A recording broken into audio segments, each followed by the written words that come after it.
Hi everyone, it's Kristen and I'm so excited to bring you along on the trip I took this August to England, Scotland, and Ireland with EF Ultimate Break. If you're interested on doing this exact same trip, you can book the trip for $100 off using my link in the description down below.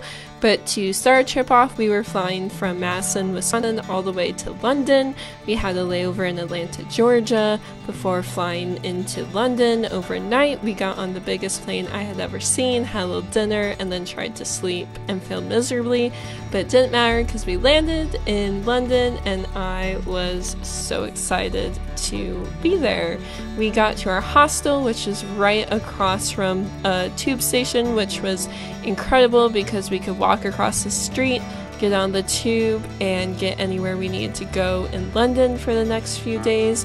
We took the stop to Westminster and you walk out and Big Ben is right there, and so that was really cool to get off the plane, get on the tube, and be right in the heart of Westminster. We then just walked around.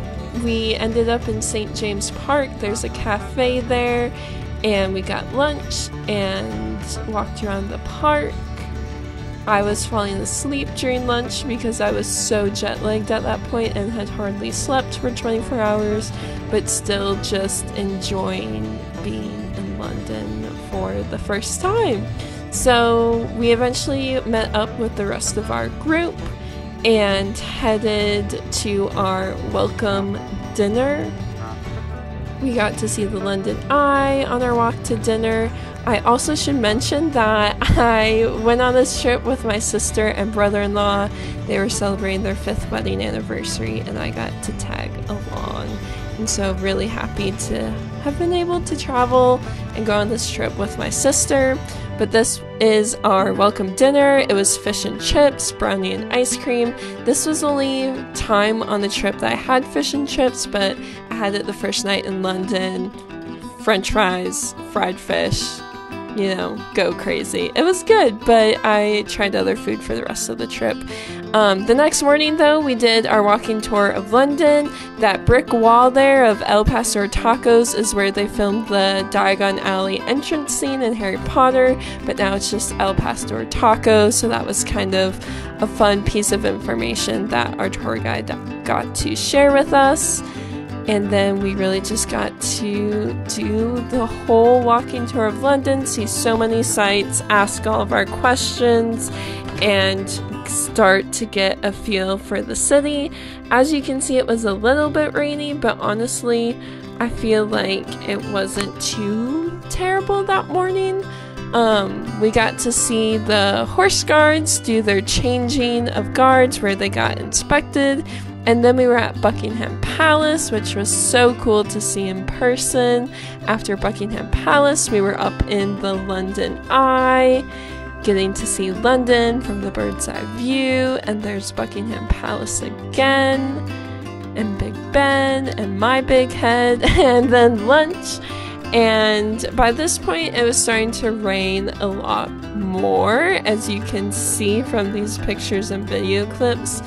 But fortunately for us, during the rain, we were doing a river cruise where we got to have some treats and tea and enjoy London from the river. Eventually it did stop raining just enough to go on the top of the boat, get some fresh air, see the sights, and then we walked on back to our hostel to rest for a little bit before going out for the evening. But for me, my best night of this entire trip was that night because I got to see Les Mis live in London. I absolutely love Les Mis. I don't know why I didn't think to see if Les Mis would be playing before I left America and would be in London, but I was sobbing the entire ending. But then once I stopped crying, I met with the rest of this group at Waxy O'Connor's and we had a great evening out before walking on back to the hostel. The next day was our free day in London. My sister and brother-in-law and we all decided we wanted to start the day off in the London Tower. This was the torture room. But yeah, we spent a good couple of hours in the Tower of London The immense history you're walking through is absolutely crazy. You could spend days learning new things at the Tower of London. We only had a couple hours to spend, but we got to see a lot, and it was just an incredibly cool place to see. So rich with history, so many stairs. This was the armory. That's where the royal jewels are, but as you can see, the line was crazy. This was really funny because he started yelling to announce that he was doing rounds, but my brother-in-law had just stood in front of him to take a picture, and he started yelling, and it scared my brother-in-law, and so I thought that was really funny. But yeah, just a lovely morning learning all about the Tower of London. And then after the Tower of London, we walked back across the Millennium Bridge to get some cool telephone box pictures, because when in London, you have to do it. Then we went and saw this World War II ruins. This church used to actually be like a full church, but that kind of like front wall you just saw was all that was left after the bombings, and there's now like office buildings built like right up against it. So that was really interesting to see.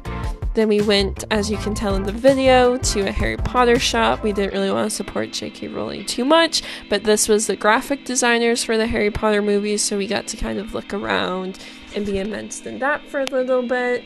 And then we ended back up in Westminster, and we went to the Churchill War Rooms, which is in the basement, and got to learn all about Churchill and World War II in London.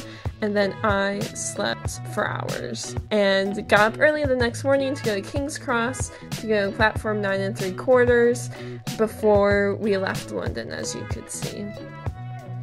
So we left London that morning and headed to the town that William Shakespeare was born in. It's kind of a touristy town, but it was still really cute and quaint, and we got to walk around, and we got to walk and do the whole tour of where he was born, and they had actors performing the plays, and so it was a really cool town. And then also, as you'll see here in a minute, it was on a river, and so got to take a nice walk along the river, see the swans, see all of the very nice, cute, quaint English houses, and just stretch our legs on our drive up to Liverpool.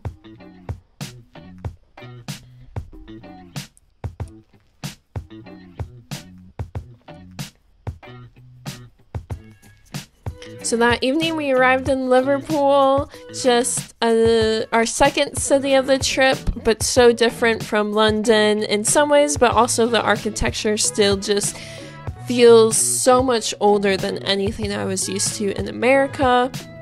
So just super cool the entire trip. For dinner, the group of friends I was with, they wanted to go somewhere that I was not vibing, so I went to this very fancy Italian place by myself, got some seafood pasta, took myself out on a little date, did a little twirl because I was feeling whimsical, and then that evening we got to go to the Cavern, which is where the Beatles played before and as they became global superstars, and so that was so cool to listen to live music right where the Beatles played, and they really haven't changed it up too much. The next day was our North Wales Adventure Day. We started off by going to this very cute, quaint coastal sea town, which all the buildings are from the Victorian era, and so it just felt like you were going back in time to this town on the sea, and so that was really cute. And then after that we went to Conway Castle. This castle was my favorite castle of the entire trip. Sorry, Edinburgh, but I feel like this castle had the perfect balance of kind of being in ruins, but also still very put together, and you could walk up in all the different towers and see so much, see the small chapel area, church area, and get these incredible views of the river and the bridge, and it was just a very beautiful castle. So I'm really glad we got to spend a lot of time there. And then I got some ice cream at the castle too, so you know, what more could a girl need? After Conway Castle, we headed to Snowdonia National Park. This also was one of my favorite things we got to do on the trip. It was just absolutely beautiful and breathtaking. I mean, come on. Come on, what's better than that? Oh yes, the plastic shopping bags on my feet, because I had my white Air Force Ones and I was not about to get those dirty, so instead I hiked with zero traction in some plastic bags and fell on my butt, but that's okay. Also in Snowdonia National Park, we had a little picnic lunch. We all packed our lunches. When we were hiking, we found a spot to sit down and eat. With my luck, I sat right on top of a bee and it stung my butt, so then for the next like 5 days of this trip, I had like a swollen bee sting on my butt. So that was fun, but you know, it's a good story. And hey, when you go to Snowdonia National Park, now you know to check for bees on the ground. But we got back to Liverpool that night, got some dinner, and had a very beautiful sunset on our walk back to the hotel. Day 7, we headed from Liverpool into Scotland. On our way to Edinburgh, we stopped in this really cute, quaint town called Grasmere.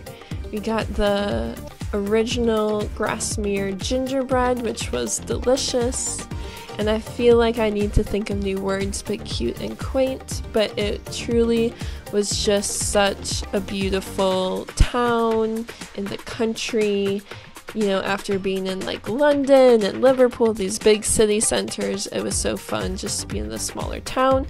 We got to stop by the iconic blacksmith shop right over the border of England into Scotland. The old English law that made it hard for young people to get married. They would jump across the border to Scotland, get married there. As you can tell, we've arrived in Edinburgh. Edinburgh was so fun because while we were there in the month of August, Edinburgh is just crazy because it has this huge international Fringe Fest where thousands of performers come and are just performing everywhere. Everywhere in the city becomes a venue. The street, churches, coffee shops, bars, hotel, conference rooms, everywhere. And so we got to do a bunch of fun activities, like learning traditional dances, as you saw, and then seeing an incredible band. And so during the day we got to do more traditional touristy stops, like as you can see on day 2 here, we're going to Edinburgh Castle. But then in the evenings, because this festival was going on, we really just got to go see such great comedy shows, musicians, dance performers, singers. Like, I got to see so many different types of shows and they all were incredible. But this is Edinburgh Castle. This also was one of my favorite stops of the whole trip. It was just a very beautiful, very historic place. I loved how it was just on the top of this rocky hill, and how the rest of like Edinburgh proper just came directly down from the castle street there. And that scene right there was the Royal Dogs Graveyard, and so I had to film that because one day I need to give my dogs a proper royal burial just like that. The cannon goes off every day at 11 a.m. Historically, that was so the dock workers could reset their clocks. Like I said, here are some of the shows I went to. I got to see a Billy Joel musical, American political commentary, and then we went out dancing, partying for the night. The next morning was our free day in Edinburgh. We went to, you couldn't film, but we went to Mary's Close, which is like the underground part of Edinburgh that like built the new city on top of. After that, we got lunch, the mac and cheese and ice cream that you saw, and then we went to the National Museum of Edinburgh. Even if you're not a museum person, this is one of the best museums I've ever been to. As you saw, it has incredible views of the city if you go up to the rooftop floor. And then after going up to the rooftop floor, I walked through the entire Scottish history area. And as you can see, it's just incredible. One of the best museums I went to on this trip, and one of the best museums I've been to in my life. You could also spend weeks and hours in there, so if I'm ever back in Edinburgh, definitely want to go back. After the museum, I rested in the hostel for an hour, watched a movie, and then it was time to go hike to the top of Arthur's Seat. Like I said, I went on a trip with my sister and brother-in-law.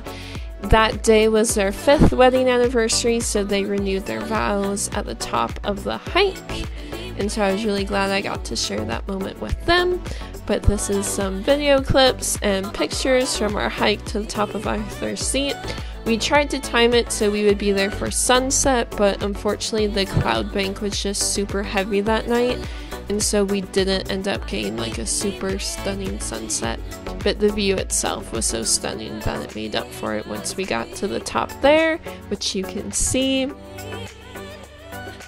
And then what goes up must come back down, so we started our hike back down from Arthur's Seat. As you can see, the clouds were getting darker and darker, and we were starting to get nervous that we were going to get rained out, but luckily we were able to make it down without the rain coming down. And then one last night of dancing, having some fun in Edinburgh. The next morning we were off. We stopped by this castle, which is where they filmed the show Outlander. So I had not seen Outlander, but all the people in my group who had were super cool seeing the castle and recognizing certain scenes and parts of the castle. After that stop, we were on our way up to Glasgow. We got lunch, and then we got to feed the coos, not the cows. These are the Scottish coos, and I got to feed a carrot and some potatoes, and they were very cute.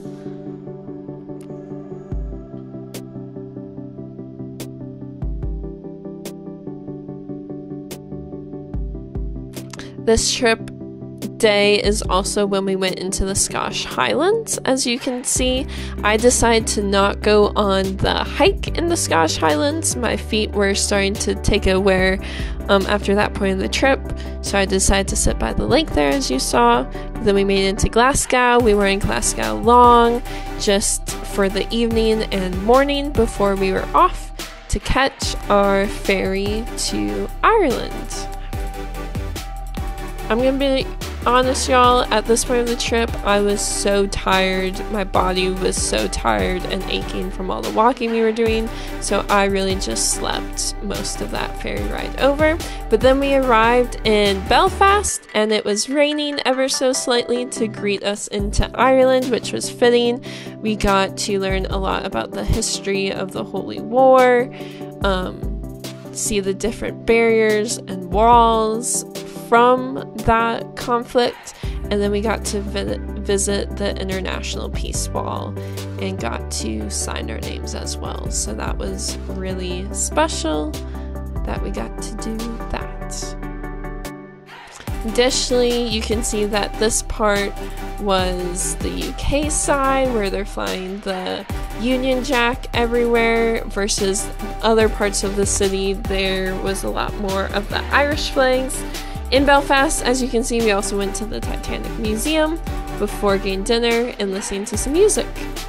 The next day, we were off to see Giant's Causeway. This isn't something that I knew a ton about before the trip, but once we got there, I was like a kid running around on the playground. It's just all these different columns that are flat on the top but varying different heights, and so I was just running around, climbing, jumping, having a great time. And also these views are incredible, so it was incredibly scenic but also really fun for me.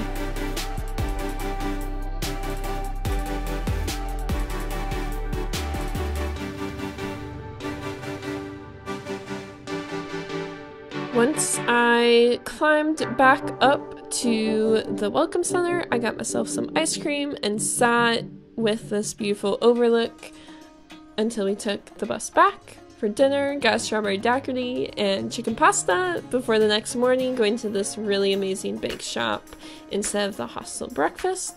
And then we arrived in Dublin. We first went to the Oscar Wilde Park because we had some extra time before doing a more formal tour. This is St. Patrick's Cathedral, which was again just so rich in history. You can see how old these flags are, that they've never been taken down, so they're just tatters. And this cathedral was just very, very beautiful, so rich in history, learned so much, and just a great way to start our time in Dublin. After that, we went to the Phoenix Park, which is actually where the US ambassador lives, has a house in there. And then after that, we went to Guinness. We got to do a tour and learn about the brewing process of Guinness and learn a lot about how much the Guinness family had done for Dublin and their impact. And then, of course, when in Rome, we got to have some Guinness at that beautiful rooftop bar.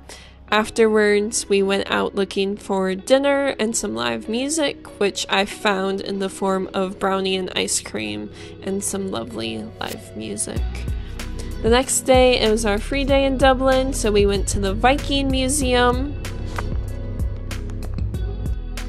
where we got to learn more about Dublin as it was ruled by the Vikings and as a settlement. Then we went to Grafton Street because my sister is a huge Ed Sheeran fan and he has the lyric about Grafton Street. Then on the other side of Grafton Street, we went to this park where I tried to take a nap because I was exhausted. Later that evening, we went back out looking for a place to eat in the Temple Bar district. We ended up getting some lovely food before heading back to Ned O'Shea's for some more live music. The next day, we went to the Cliffs of Moher, which is just iconic Ireland. When you think of Ireland in your brain, you are probably thinking about the Cliffs of Moher. And so it was just incredible to see these cliffs in person and their vastness against the stark blue of the ocean. After the Cliffs of Moher, we landed in Galway, Ireland, which is the coastal town, and it was just an incredible town. Got some oysters for dinner, which were just so good. It's the best meal I've had of my life, I think, before trying to catch sunset at the beach. The next day, we were headed back on the ferry to the Aran Islands. This ferry ride, I did okay on our way out there, but let me tell you, when we took the ferry back, it was the longest hour of my life. The waves were rough and I almost vomited. It was also very, very rainy this day, as you can tell. Warmed up with some tomato soup and a delicious cake. We were able to hike up to the old fort on the Aran Islands and see the remains of that, along with just the incredible views of the ocean. The Aran Islands are incredibly small island towns. Our tour guide was telling us about how his graduating high school class had 5 or 6 people in it, and being there for the day, you could just tell how incredibly small and close-knit the community was. So that was our last day of the trip. We had our farewell dinner, where we said goodbye to all the friends we had made on the trip, and then it was time to head back home to the States. I hope you enjoyed this video of my trip. Like I said, if you want to go on this trip yourself or one of the many other hundreds of international trips that EF does, you can get $100 off by using my link in the description. And I hope you enjoyed. Have a good one.